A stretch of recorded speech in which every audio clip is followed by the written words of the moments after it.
The top YouTubers go on and on about how making something homemade is much better than buying something from the store. So, let's actually put that to the test by comparing these two side by side. We're going to be comparing three main components: the time it takes to make them, pricing, and obviously the taste. I'm assuming that no one downs a jar of pesto for their lunch, so I'm going to be mixing the pesto with some pasta. For the pasta, I'm using this very basic, cheap brand called Combino. I also thought about using fresh pasta, but I thought that it would be better to use store-bought pasta for both of them, as this video is more about the pesto rather than the whole dish itself. So, without further ado, firstly, I'm using Nick DiGiovanni's homemade pesto recipe. His video will be in the description. The first thing we need to do is cut the basil leaves off the stem. The stems are tough and have a bitter flavor, so they're not usually ideal for pesto. Then, Nick's recipe actually calls to blanch the basil by boiling them for a couple of seconds. This slightly reduces the potency of the fresh basil and makes the pesto greener. Then, put them in an ice bowl and once cooled, dry them out with a napkin. In hindsight, I wouldn't recommend this. I'm fairly sure it causes little to no difference in taste, and blanching the basil is pretty annoying. But if you want to be a little bit fancy, no one's stopping you. Moving on, the next step is to make some garlic-infused olive oil. To do this, add some olive oil in a pan and add some crushed garlic. Then, fry until golden brown.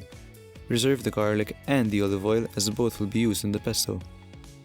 When that's done, it's time to toast some pine nuts. Please toast your pine nuts, as this really brings out their flavor. You could do this in the oven, but I just toasted them in a pan. It's really important to keep them moving so you don't burn them. When you see that they've browned, turn off the heat. Make sure to not burn the pine nuts with the residual heat of the pan. Now that everything's ready, we can take out the blender. If you really want the ultimate pesto, use a mortar and pestle. However, most people, me included, don't have this, so the blender will have to do. Now, add the dried basil and the toasted pine nuts. I actually saved a little bit of pine nuts for garnish. Now, grate in some Parmesan cheese. A lot of chefs recommend grating your own cheese. Why? Well, block cheese tastes better, including a much better texture, and it's also cheaper, so it's kind of a win-win. Next is to add the olive oil and the garlic. Nick also adds some more pure olive oil. Now, blend all of these up, and we have some homemade pesto.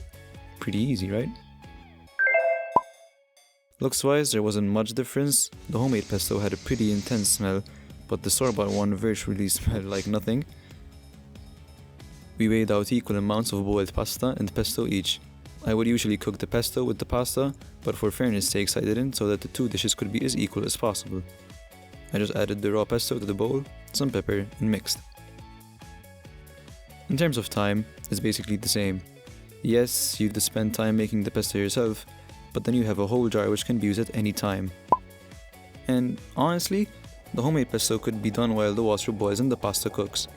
All in all, both don't really take too much of your time. At long last, it's taste test time. Not gonna lie, I was blown away by how different these two tasted. They both tasted like pesto, just they were so different. The homemade one was fresher and more complex, while the store-bought one was more mellow and consistent. To be honest, I wouldn't necessarily call one better than the other, but the fact that you can control the homemade pesto to your liking does edge it out for me. For example, next time I make the pesto, I would change a couple of things. I would probably add the raw clove of garlic, as I miss the fresh garlic flavor. Also, I'll decrease the amount of olive oil to let the basil really shine. But wait, we still have to consider one very important factor. The price, which had a very big impact of what I chose as a winner. So, the store-bought version was about €2.70 per 250 grams, while the homemade version costs around, drumroll please, €7 for the same amount of pesto, making the homemade version more than double the price. Whilst the homemade version did probably taste better, evidently by how fast we ate the homemade version in comparison to the store-bought one, it is not worth spending almost 3 times as much for. So, for this episode, the store-bought version comes out on top. I hope you guys enjoyed this. If you did, it would mean a lot if you liked and subscribed. Thanks for watching.